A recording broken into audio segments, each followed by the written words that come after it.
Bismillahirrahmanirrahim. Assalamu alaikum. Welcome back to video lecture series for course number 301 Physical Geography, and these lectures are given with reference from the book Geosystems by Robert Christopher Sun. And in the previous lectures we were discussing chapter number 6, which was atmospheric and oceanic circulations, and today inshallah in this video we will be covering the last remaining topics, and from the next video we'll start chapter number 7. So let's talk about the monsoonal winds. These are a special type of winds which are not found everywhere on the earth, but these are found in some specific areas, and the name monsoon is derived from an Arabic word मौसम.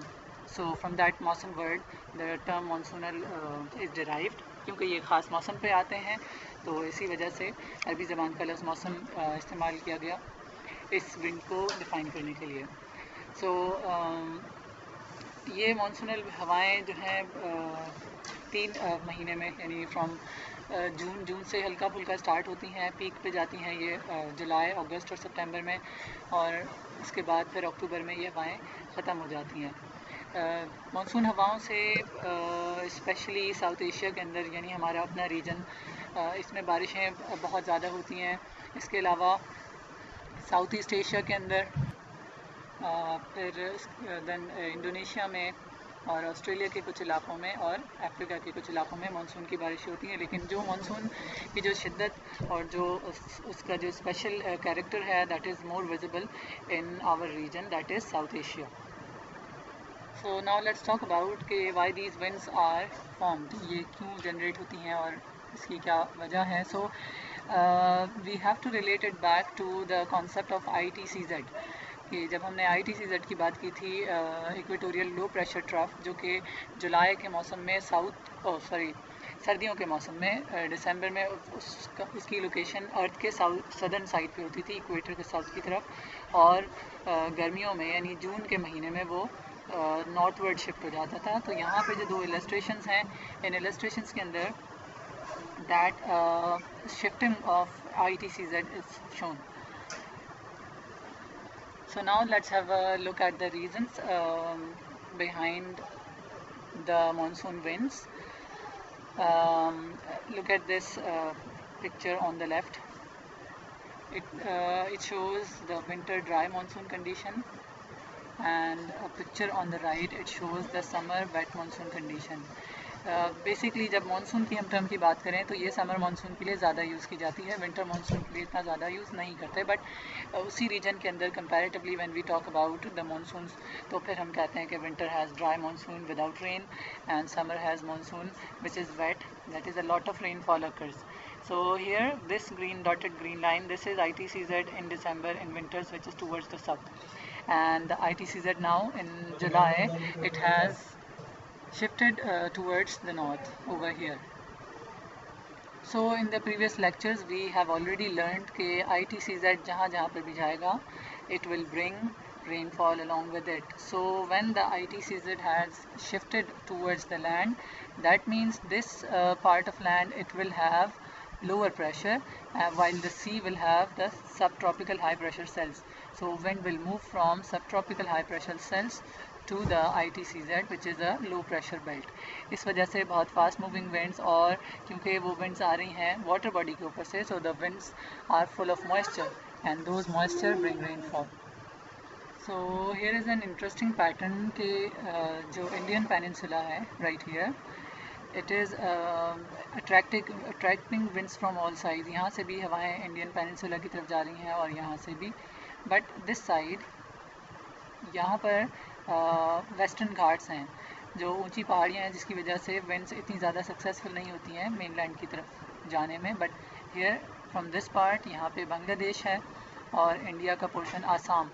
So this part receives the first rainfall of monsoon season, और फिर यहाँ से वो monsoon की हवाएं और ऊपर की तरफ लो प्रेशर की वजह से ट्रैवल करती हैं. लेकिन जब और आगे जाती हैं तो it come across the Himalayas range.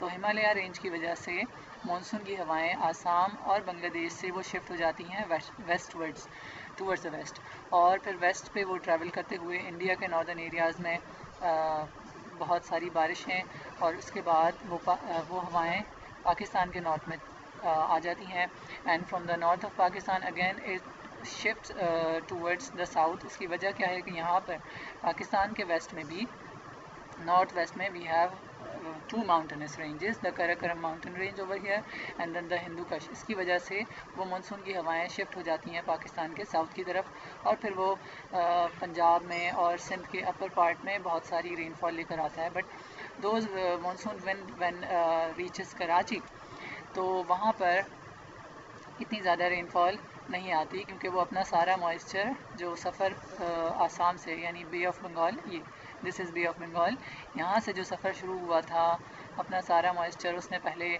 Assam में, फिर बांग्लादेश में, फिर इंडिया के नॉर्दर्न एरियाज़ में, फिर पाकिस्तान के नॉर्दर्न रीजन में, पंजाब में। So when it reaches Karachi it has lost majority of the moisture, जिसकी वजह से कराची में हमें कम बारिशें मिलती हैं। But due to the overall monsoon season we have cloudy season and pleasant season, जैसा कि आजकल भी एंड ऑफ जून चल रहा है, जुलाई की बिगनिंग आने वाली है। So we see most of the time cloudy weather these days. So ये मानसून के असर की वजह से है ना। कराची में यहाँ से क्यों हवाएं डायरेक्ट नहीं आती हैं, उसकी वजह यह है कि ITCZ की जो शिफ्टिंग है वो पाकिस्तान पे एग्जैक्टली टच नहीं कर रहा है। कुछ डिस्टेंस पहले ITCZ है और पाकिस्तान थोड़ा उसके नॉर्थ पर है। तो इस ITCZ के इम्पैक्ट की वजह से ठट्टा और बदीन के कुछ एरियाज़ में बारिशें आती हैं, बट वो कराची या बलूचिस्तान तक वो हवाएं लो प्रेशर की वजह से नहीं आ सकती। दिस इज़ द रीज़न कि पाकिस्तान के साउथ में यहाँ से बे ऑफ बंगाल से हवाएं घूमती हुई फिर आती हैं और फिर सारा मॉइस्चर और रेनफॉल लेकर आती हैं। So this is the rainfall, the monsoon rainfall which occurs due to the monsoon winds. Now let's have a look at the winter dry monsoon. And up till now we have learnt one thing quite clear, that winds always blow from region of high pressure to a region of low pressure.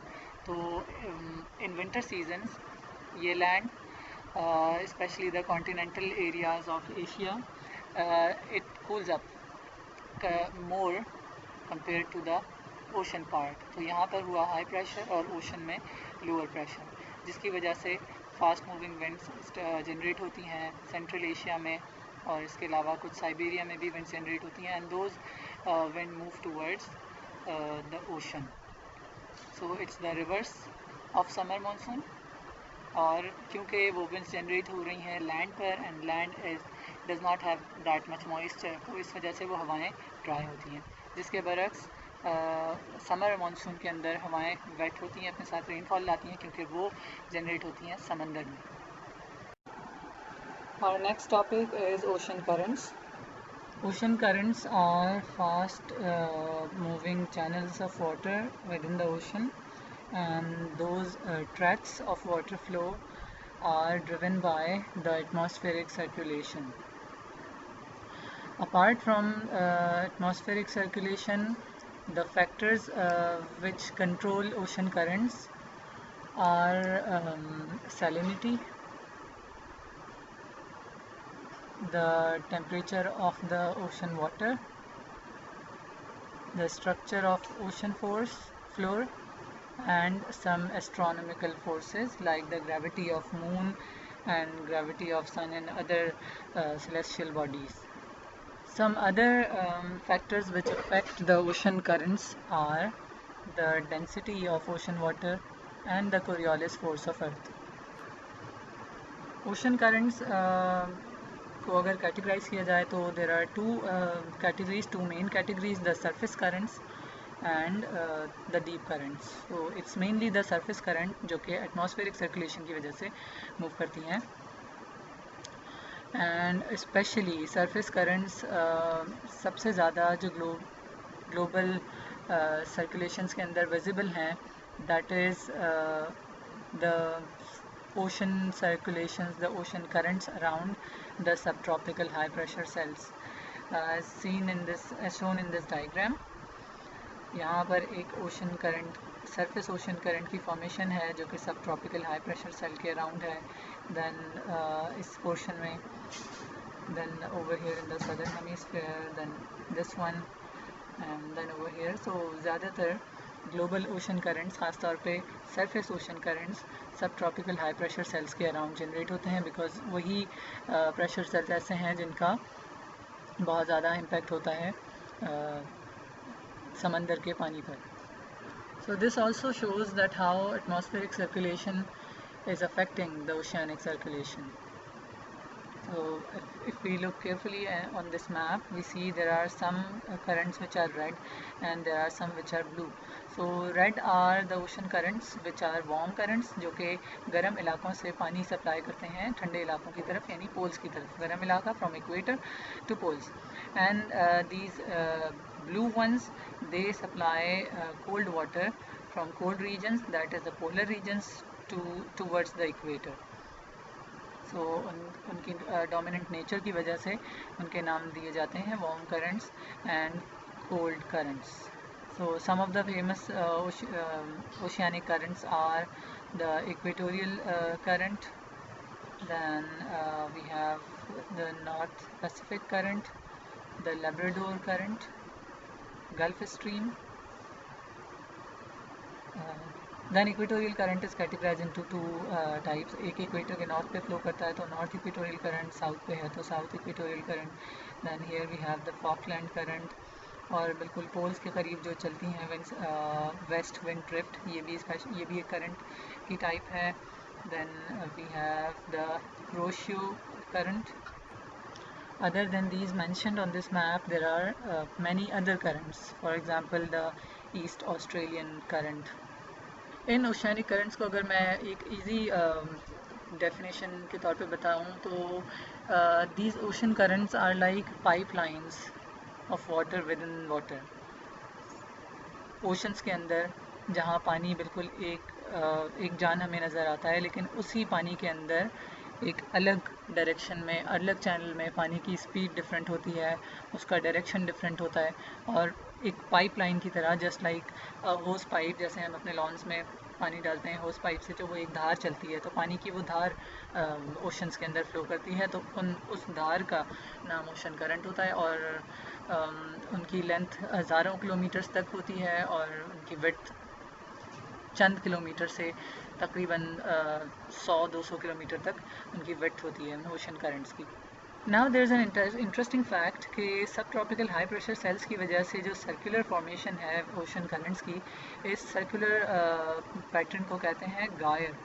और गायर has a very significant in terms of the wind circulation and ocean circulation के ये एक अगर कोई body हमने यहाँ पर फॉर एग्ज़ाम्पल अमेरिका के वेस्टर्न कोस्ट में अगर किसी ने जो एक कॉन्सेप्ट है मैसेज इन अ बॉटल के बोतल के अंदर पैगाम लिख के और उसे समंदर में बहा दिया जाता है, तो गायर करंट्स की वजह से वो बॉटल जो यहाँ से छोड़ी गई है वो after some times, maybe after few months, वो पहुँच जाएगी फाइनली जापानीज़ कोस्ट पर, यहाँ पे एयर इन जापान। और अगर किसी ने जापान से कोई मैसेज छोड़ा हो बॉटल से, तो वो ट्रैवल कर सकता है अमेरिकन कोस्ट तक। उसकी हिस्टोरिकल एग्जांपल्स भी कुछ हैं। One of the example quoted in this book, एक बच्चे ने फ्रॉम कैलिफोर्निया इन यूएसए, उसने 1992 के अंदर एक बॉटल में ऐसी मैसेज लिखे, और जस्ट फॉर फन, क्योंकि उसने ऐसी स्टोरीज़ पढ़ी होंगी, तो he was inspired from those stories and he through that bottle. और 3 साल के बाद वही बॉटल माइक्रोनेशिया, एक स्मॉल आइलैंड नेशन है पैसिफिक ओशन के अंदर, माइक्रोनेशिया में एक और बच्चे को वो बॉटल मिली। तो ये भी एक प्रूफ है कि किस तरह से गायर सर्कुलेशन के थ्रू गोलाई में घूमने वाले जो सर्कुलेशन, ओशन सर्कुलेशन हैं, कि एक चीज़ जो अमेरिका से समंदर में ड्रॉप की गई वो माइक्रोनेशिया पे रिसीव हुई। Then there is another example कि 1994 के अंदर हांगकांग में एक शिप जा रहा था जिसमें टॉयज़ थी, तो उस टॉय शिप में से एक कंटेनर जो है वो किसी वजह से जापान के कोस्ट के करीब that container fail into the ocean, और उस कंटेनर के अंदर रबर डक्स और डिफरेंट आइटम्स थे जो कि रबर के ही बने हुए थे। आई फील मे बी शायद उन्होंने ये ड्रॉप किया हो just to check the gyre current. तो कई महीनों बाद वो रबर डक्स उनको अमेरिका और इवन कनाडा के कुछ कोस्ट पर, और कुछ रबर डक्स और टॉयज़ उनको अटलांटिक ओशन में भी, आर्कटिक ओशन में भी मिले. So this shows how gyre current works and how the gyre current brings water from one region to another region after a certain period of time, जिसमें wind circulation का भी और oceanic circulation दोनों का role होता है. इसके अलावा ओशन सर्कुलेशन में सबसे ज़्यादा जो फेमस है that is the travelling of the C turtles. वो ओशन सर्कुलेशन के थ्रू पूरी दुनिया की सैर करते हैं और एक स्पेसिफिक सीज़न में एक स्पेसिफिक जगह पर वापस आते हैं कुछ ख़ास टाइम के बाद. So those turtles also depend upon the ocean currents. And for that I always give the example of the turtles who were traveling on East Australian current in the movie Finding Nemo. So here is a map which shows the travel of that message bottle from California over here, और वो bottle किस तरह से travel करती हुई Micronesia के island पे पहुंची थी. And then this black dashed line, this line shows the travel of the rubber ducks. और इस रेड लाइन से भी रबर डक्स की ट्रैवलिंग दिखाई जा रही है कि how it went to the Arctic ocean. So here equatorial current को एक अलग से मेंशन किया गया है क्योंकि इक्वेटर के अलॉन्ग अर्थ का सबसे बड़ा एरिया पानी में मौजूद है. And these equatorial currents are run because of the trade winds, जिसमें water flows from east to west. So ocean currents के अंदर एक और special type of movement होती है, that is the upwelling and downwelling flows. किसी भी coastal area के अंदर या तो पानी का बहाव ज़मीन की तरफ होगा कोस्ट की तरफ, या पानी का बहाव कोस्ट के ऑपोजिट डायरेक्शन में होगा. तो दोनों सूरतों में वहाँ पर स्पेशल एक्टिविटीज़ बनती हैं. So if the water is swept away, जब वो कोस्ट से पानी अवे कोस्ट के अगेंस्ट डायरेक्शन में जाए तो वहाँ पर अपवेलिंग करंट की सिचुएशन आती है, और जब वो कोस्ट की तरफ आए तो वो सिचुएशन होती है डाउनवेलिंग. और अपवेलिंग करंट वाले एरियाज़ हमेशा अच्छे फिशिंग ग्राउंड्स माने जाते हैं. The next category is the category of deep ocean currents, और उनको थर्मोहेलाइन सर्कुलेशन की वजह से ये ओशन करंट्स जनरेट होते हैं. सो सरफेस करंट का मेन ड्राइविंग फोर्स विंड, जबकि थर्मोहेलाइन सर्कुलेशन की मेन ड्राइविंग फोर्सेस पानी का टेम्परेचर और पानी की सैलिनिटी, डेंसिटी और ओशन फ्लोर का structure. So this map shows location of different deep ocean currents, and again deep ocean currents भी कुछ warm हैं और कुछ cold ocean currents हैं. So now let's have a look at the example के किस तरह से टेम्परेचर, सैलिनिटी और पानी की डेंसिटी की वजह से ओशन के अंदर ही कैसे पानी एक दूसरे से अलग होता है या फिर करंट्स की फॉर्मेशन होती है. So let's have a look at the example. So this is a video which I have found on YouTube, और ये वीडियो दिखा रहा है two areas. One is from Atlantic Ocean and second one is from Pacific Ocean, and you see this is quite amazing to see कि ये दो oceans आपस में नहीं मिल रहे और इनके बीच में sharp boundary है. हालांकि कोई बाउंड्री दिखने में हमें यूँ लगता है कि पानी बिल्कुल एक जान होता है और इसमें कोई चीज़ हम अलग नहीं कर सकते, but you see there in this particular video कि किस तरह से पानी की दो मुख्तलिफ ओशंस एक दूसरे से सेपरेटेड हैं. So this is because of the salinity, the density and the temperature of waters, और बिल्कुल इसी phenomenon पे ocean currents की formation भी होती है. So that was the end of chapter number 6. Inshallah in the next video we will start chapter number 7. Till then thank you for watching, and I know इस video के अंदर काफ़ी ज़्यादा disturbances रही हैं. Apologies for that. It's quite hard for me to even take online classes, live classes, or record any type of videos with a lot of kids in my house. So I hope you will apologize. Thank you for watching. Thank you for bearing. We'll see you in the next video.